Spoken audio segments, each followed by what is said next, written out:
할렐루야. 안녕히 주무셨습니까? 오늘따라 새벽에 아주 소리가 아주 그냥 크네요 아주. 우리 이제 서울 감리교 신학대학교 우리 WRMC 기도 동아리 학생들이 또 어제 우리를 방문해서 참 그래요. 신학생이라고 해도 새벽 깨우는 게 쉽지 않거든요. 지금 20살, 21살 청년들인데 우리 함께 새벽을 깨우고 함께 있어서 너무 좋습니다. 우리 박수로 함께 환영하시죠. 네. 기도해 주시고 목요일까지 이제 전도 이제 집중적으로 전도하고 하실 텐데 여기서 기도 많이 해주셨으면 좋겠습니다. 자, 우리 이제 신명기 오늘 5장인데 1장부터 4장까지 전체적으로 신명기는 이 그 모세의 마지막 고별 설교, 근데 고별 설교는 3부작으로 되어 있다 말씀드렸죠. 1장부터 4장까지가 1부고 오늘 5장부터 26장까지가 이제 2부가 시작이 되어지는데 2부의 내용은 이제 그 모든 율법, 이제 하나님이 주신 시내산에서 언약을 맺어서 주셨던 그 모든 율법의 핵심 내용들을 이제 분야별로 총망라해서 다시 한번 제시를 하는 그런 내용입니다. 모든 율법의 대강령이고 모든 율법의 헌법이 되는 그런 대원칙이 뭐죠?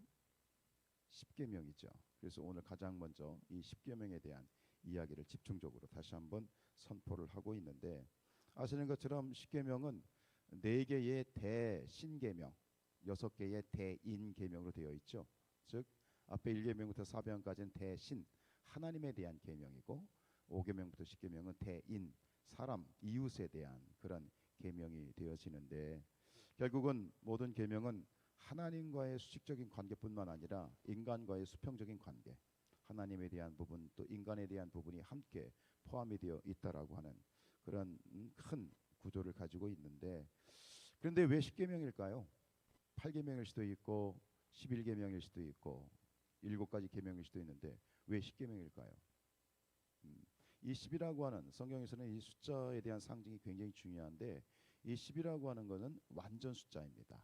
완전수 우리가 7이라고 하는 것도 완전수의 의미를 가지고 있지만 10이라고 하는 것도 완전 그러니까 계명이 하나님의 모든 계명의 원칙이 딱 개수로 10개다라는 말이 아니라 하나님의 계명은 완전한 것이다. 그리고 그 계명을 지키는 자들도 역시 하나님 안에서 완전하게 된다. 즉 다른 말로 말하면 거룩하게 된다라고 하는 그런 상징적인 의미를 가지고 있어요. 요한복음 17장 17절에서 주님께서 말씀하시기를 그들을 진리로 거룩하게 하옵소서. 아버지의 말씀은 진리니이다. 아버지의 말씀, 하나님의 말씀, 계명은 진리고 그 진리를 지키는 자들은 어떻게 된다? 거룩하게 된다라고 하는 그런 영적인 의미를 십계명이 담고 있는 것이죠. 마태복음에 예수님께 이제 찾아온 어느 부자 청년의 이야기가 나오는데 그 부자 청년이 예수님을 찾아와서 질문합니다. 선생님 어떻게 해야 내가 영생을 얻을 수 있겠습니까? 라고 질문을 할 때 예수님께서 가장 먼저 하셨던 답변이 뭐죠? 그 영생에 대해서 이렇게 말씀하셨어요. 네가 생명에 들어가려면 계명들을 지켜라 라고 말씀하셔요. 자, 한 가지 질문을 드리겠습니다. 여러분 율법으로 우리가 구원받을 수 있습니까? 네? 율법의 계명으로 우리가 구원받을 수 있나요? 답은 2가지입니다. 첫 번째는 예스입니다. 율법을 100% 지켜서 율법을 100% 만족시키면 우리는 구원받을 수 있습니다. 동의하십니까? 그렇기 때문에 2번째 답이 나와요. 노입니다. 우리는 절대로 율법을 지킬 수가 없어요. 의인은 없나니 하나도 없는 거예요. 자, 분명한 건 뭐냐면 율법을 100% 하나님의 말씀을 100% 지킬 수 있다면 그리고 율법을 만족시킬 수 있다면 구원받을 수 있어요. 그러나 동시에 우리는 의인은 없어. 하나도 없어. 우리는 태어나면서 죄인으로 태어나기 때문에 그 누구도 이 율법의 요구를 우리가 만족시킬 수가 없어. 그래서 결코 노가 되는 거예요. 그렇기 때문에 우리에게 누가 필요해? 예수님이 필요한 거야. 근데 예수님이 그냥 필요한 게 아니라 반드시 필요한 거야. 예. 예수님 믿어야 되는 게 아니라 반드시 믿어야 되는 거예요. 여러분 예수님이 율법을 폐하러 오셨습니까? 완성하러 오셨습니까? 잘 아시죠? 그러니까 무슨 얘기냐면 율법을 완성하러 오셨다는 얘기는 예수 그리스도를 믿는 자들에게 결국은 율법을 완성시키신다는 얘기예요. 믿음으로 말미암아 예수 그리스도를 믿음으로 말미암아 그 율법을 믿는 자의 율법 조항을 완전 완성시켜서 우리가 구원에 이르도록 하시는 분이지요. 음? 여러분 우리가 이 오늘 십계명을 통해서 이제 뭐 십계명뿐만 아니라 앞으로 계속 이제 5장부터 26장까지가 율법 조항들을 이제 구체적으로 이제 핵심력을 찔러 주고 있는데 이렇게 장황하게 우리가 율법 조항들을 읽어가면서 이것을 우리가 새벽마다 읽어야 되는 이유가 있나요? 이 모든 율법, 모든 규례와 법도를 우리가 지켜야 되나요? 이것이 우리에게 필요합니까? 왜 필요하죠? 구원받기 위해서 필요한가요? 아니죠. 예. 이제 우리가 믿음으로 말미암아 구원이 완성되었는데 그러면 이 율법이 왜 필요한가? 율법을 왜 우리가 읽고 새벽마다 왜 율법을 우리가 묵상해야 되는가? 그것은 구원받기 위한 것이 아니다. 이미 우리는 믿음으로 구원을 받았고 구원이 완성된 줄로 믿습니다. 그렇다면 오늘 우리가 이 율법을 읽는 목적은 새롭게 우리가 다가가야 되는데 그건 뭐냐면 이 율법을 지킴으로 말미암아 우리의 삶이 경건해지고 더욱더 거룩해지기 때문이다. 즉 믿는 자로서 하나님의 백성으로서 이 율법을 지킴으로 말미암아 우리가 하나님의 백성답게 살아가는 것이다 라고 하는 것이지요. 그래서 디모데전서 4장 8절에 육체의 연단은 약간의 유익이 있으나 경건은 범사에 유익하니 금생과 내생의 약속이 있느니라. 여러분 율법 하나님의 계명은 올무나 족쇄가 아니에요. 우리를 얽어매고 우리를 속박하기 위해서 주신 것이 아니에요. 우리가 이 율법을 주신 목적은 뭐냐?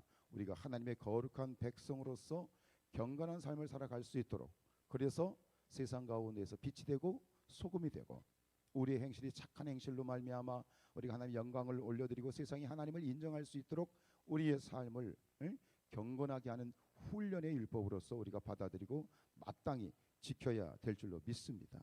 그래서 이스라엘 백성들이 이 지금 1절로 6절까지에 보면 과거에 40년 전에 시내산에서 맺었던 그 언약을 지금 다시 기억하고 있잖아요. 여기서는 호렙산으로 표현되어 있지만 호렙산, 시내산 같은 그러한 말입니다. 여러분 우리가 세례를 받으셨죠?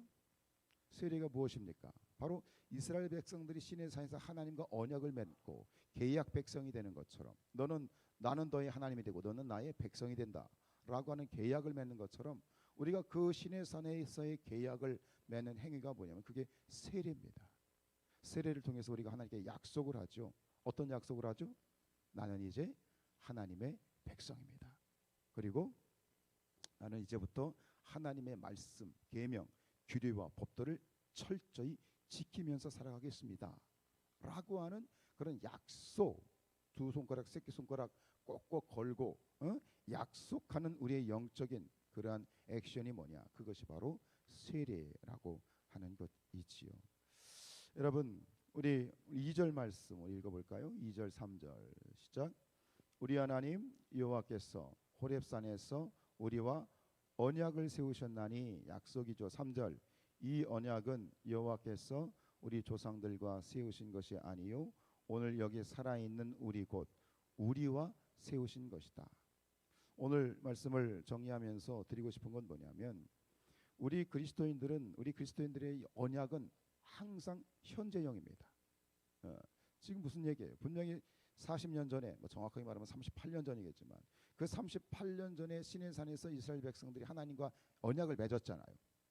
너희들은 나의 제사장의 나라 거룩한 백성이 될 것이다 라고 했는데 그 언약을 맺었는데 오늘 모세가 얘기하는 건 뭐냐면 38년 후에 얘기하고 있는 건 뭐냐면 그 약속은 과거의 언약이 아니라 지금 오늘 우리와 언약이다. 지금 그렇게 얘기하잖아요.